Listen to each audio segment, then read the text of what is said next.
देखो ये गांव है हमारा, और यहाँ से ये रास्ता शुरू हो गया। देख रहे हो, ये है रास्ता। अब यहाँ से हमको वहाँ जाना है, वो जो सामने गांव है वो खरका, वहाँ जाना है।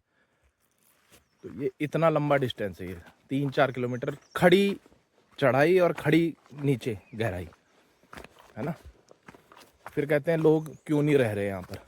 आज की परिस्थिति के हिसाब से कैसे रहेंगे लोग यहाँ पे। और बहुत से लोग हैं जो आना भी चाह रहे हैं पहाड़ों में, उन तबीयत ठीक नहीं है, रिटायर हो गए, लेकिन एज इफ़ेक्ट होता है। और दूसरी चीज़ इमरजेंसी कुछ होती है तो उसमें क्या है यहाँ पे, तो एक मात्र सड़क जो है वो बहुत आसानी कर देती है। गांव में मान लो कोई मकान ही बना रहा है, कोई कंस्ट्रक्शन वर्क कर रहा है, तो उसमें अगर 6 रुपए की ईंट है तो वो घर पहुंचती है हमारी 15, 16, 20 रुपए में, है ना। और सबसे ज़्यादा जो कीमत है वो सरान की ही है, मतलब ढुलाई, जो वहाँ से बैंड से लेके यहाँ। अगर थोड़ी नज़दीक सड़क हो जाएगी तो क्या प्रॉब्लम है। ये देखो, अब इस रास्ते पे हो गए मेरे को 10 मिनट चलते हुए, है ना। अभी यहाँ पहुँचे हैं हम, और जो पुराना सर्वे था वो यहीं कहीं पर था, यहाँ नीचे। हमने ये नहीं बोला कभी भी कि हमको पूरे गांव के अंदर सड़क दे दो, कभी ये वाली डिमांड नहीं की हमने। लेकिन हमारी जो ये डिमांड थी, क्या ये नाजायज़ है? इसमें क्या नाजायज़ हमने मांग लिया ऐसा? 2016 में हम, जो हमारे यहाँ के विधायक हैं श्रीमान दिलीप जी, उनसे मिले थे यहीं खरका बैंड में, है ना। और आज 2026 हो गया, आज भी वो लड़ाई ज्यों की त्यों है। ये देखो, ये था हमारा जो पुराना सर्वे, इस जगह पे सड़क में आना था। और वो है ऊपर हमारा गांव, वो देखो जूम करके दिखाता हूँ, ये गांव है ऊपर, ठीक है। यहाँ से भी कम से कम 500, 600, 800 मीटर की दूरी है गांव की ऊपर की। अब बताओ, और इस पे सड़क नहीं आ रही है। क्वेश्चन कर रहे हैं कि गांव में लोग नहीं है, बोला इसलिए सड़क नहीं आ रही। किसने बोला गांव में लोग नहीं है?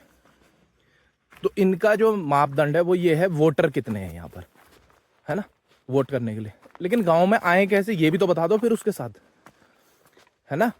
2014 में बीजेपी की गवर्नमेंट है और आज 2026 हो गया, और हम सारे यहाँ नहीं है, चाहे कहीं पर भी है, बीजेपी के ही वोटर है। अगर आप वोट की ही बात कर रहे हो तो बीजेपी के ही वोटर है हम सारे, ठीक है। वहाँ भी बीजेपी को ही तो वोट दे रहे हैं। तो क्या सिर्फ वोटर के हिसाब से ही होगा? यहाँ पर आसपास हमारे गांव है, गांगली गांव है, ऊपर बिदुड़ गांव है, ठीक है।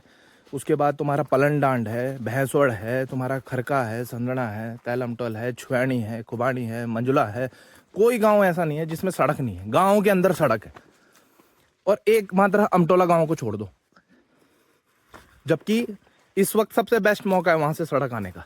वहां से सड़क आ रही है अपने आप ही। उस सड़क में ये हमें एक झुंझुना पकड़ा रहे हैं कि तुम्हें लिंक रोड दे देंगे। मेन रोड आने में 10 साल लगा है, लिंक रोड आने में कितना टाइम लगेगा, कितने साल लगेंगे उसमें? देखो, अब ये रास्ता है, यहाँ पहुँचे हैं अब हम।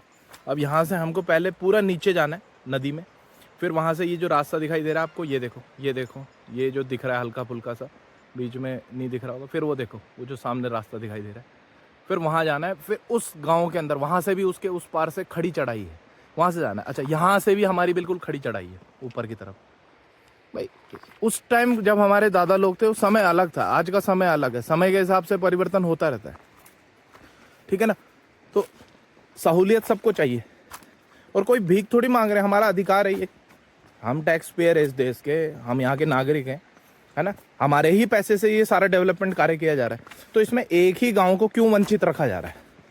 क्या क्या हासिल हो जाएगा उस गांव को छोड़ करके? ये रास्ता देखो, ऐसी खड़ी चढ़ाई है बिल्कुल, है ना, बिल्कुल खड़ी। और जब वापस आएंगे तो खड़ी नीचाई भी है। कल को किसी का इमरजेंसी हो जाए, कोई बीमार पड़ जाए, कैसे ले जाएंगे उसको रोड तक? ये देखो, ये देखो, ऐसे ये है ऊपर, बिल्कुल सिर के ऊपर। तो आपने रास्ता देखा है ना, अभी वो पीछे से हम आ रहे हैं, और यहाँ का रास्ता देखोगे आप तो ये है, देखो चढ़ाई, ये पूरा जैसे वो ऊपर चढ़ रहे भाई हमारे, ये पूरा खड़ा चढ़ाई है। और तो जब वापस आएंगे वहाँ से है, और पीछे जो है वो एक मकान अगर आपको दिख रहा है, वो सामने जो एक है, वहाँ से आ रहे हैं हम यहाँ पे। कोई बीमार पड़ गया ना तो कैसे पूरा हो पाएगा उसका, हो ही नहीं पाएगा, ला ही नहीं पाएंगे उसको। अब जो यहाँ के अपने आप को समाज सेवक बता रहे हैं, ठीक है, यहाँ के समाज सेवा करते हैं ये लोग, ठीक, समाज सेवक भी यही हैं, सरकारी ठेके लेने वाले ठेकेदार भी यही हैं, चुनाव लड़ने के लिए जो कैंडिडेट है वो भी यही हैं, ठीक है, सबसे ज़्यादा अक्लमंद, सबसे ईमानदार वो यही हैं। बाकी सारे लोग इनके हिसाब से बेवकूफ़ हैं। हमारे यहाँ सड़क क्यों नहीं आ रही, तो कहते हैं कि तुम विधायक के पास नहीं गए एक बार भी, इसलिए नहीं आ रही। तुमने इस मूवमेंट को, मतलब सड़क लाने के लिए जो प्रक्रिया होती है उसमें एक बार नहीं गए, इसलिए तुम्हारे को वंचित रखा जा रहा है। क्या ये पैमाना सही है? ठीक है, सड़कें ऐसी बना रहे हैं। अगर हम गुणवत्ता की भी बात करें, सरकारी पैसे का सही इस्तेमाल की बात करें, तो पहाड़ आ रहा है बीच में, इसलिए सड़क नीचे से आ रही है, ये कोई मतलब है? क्योंकि खर्चा आ रहा है तुम्हारा उसमें ज़्यादा। और एक्चुअल में इनको समाज सेवा से कोई मतलब नहीं है। इनका जो मेन कंसर्न है वो है हमारा ठेका पूरा हो जाए, ठीक है। ये ऐसे समाज सेवक है जिन्होंने गांव में लड़ाने वाला काम किया है। एक ही स्टैंड पोस्ट से 2 टोटी जोड़ दी, सरकारी योजना ली और उसी में खुद को जोड़ के दिखा दिया। और इनके साथ सब मिले हुए हैं। इनको ये कह रहे हैं जैसे कि हमें विधायक का सपोर्ट है, रोड वहीं बनेगी, और जो कैसरीन की ज़मीन है, मतलब बंजर भूमि, उसके लिए इनको लग रहा है कैसरीन ज़मीन पर कुछ भी कर सकते हैं, है ना। तो गवर्नमेंट को इन सब चीज़ों में देखना चाहिए, और हमारे गांव के जो लोग हैं उनको भी इसमें आगे आना चाहिए, ठीक है।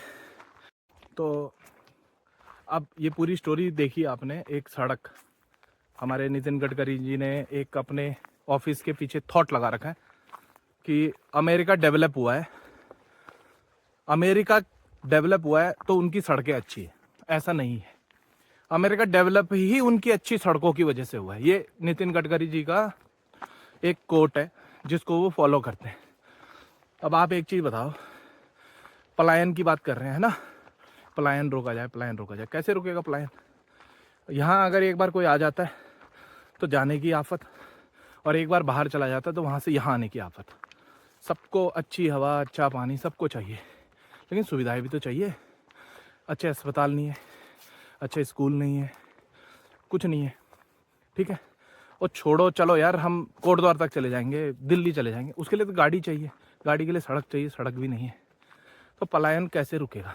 ये मैंने आपको लाइव तस्वीर दिखाई। ऐसे बहुत सारे कारण हैं। मैं ये नहीं कह रहा हम सबसे ज़्यादा प्रॉब्लम में है, हमारे से भी बहुत ज़्यादा प्रॉब्लम में कुछ गांव होंगे, है ना। ये देखो, ये आ रही है वो सड़क सामने, वो जो आपको दिख रहा होगा वो सामने नीचे गांव है वहाँ, और वो रहा हमारा गांव, ठीक है। अब बताओ क्या करें हम? ये देखो, ये आ रही है सड़क, ये जो हल्का हल्का आपको दिख रहा होगा, यहाँ से आई है ये सड़क। ये ऊपर एक गांव है मंझला, वहाँ से नीचे नीचे नीचे नीचे करते लाए हैं इसको। ये सड़क आई है यहाँ से, अब ये यहाँ पर रुकी हुई है। ये नीचे वाले गांव को सड़क मिल गई। अब यहीं से इसके बगल में ये ऊपर वाला गांव है, ये रहा ये गांव, इसको छोड़ दिया जाएगा। क्यों? यहाँ लोग नहीं है, ठीक है। यहाँ बीमार पड़े तो पड़े, हमें कोई मतलब नहीं है, ठीक है। ये ऐसे समाज सेवक है। यहाँ से रोड क्यों नहीं लाई गई, क्यों नहीं लाई जा रही? और अभी जब हम बोल रहे हैं तो ये हमें एक झुंझुना हमारे यहाँ से लिंक रोड आएगी। 10 साल तो इस रोड को आने में लगे हैं, है ना। तो यहाँ लोग, जबकि इस गांव में लोगों ने कम से कम 20-25 लाख रुपए इन्वेस्ट किए हैं, सब ने अपने घरों को रिनोवेट किया है, और भी कर सकते हैं, लेकिन कैसे करें? ये सवाल है हमारी सरकार से।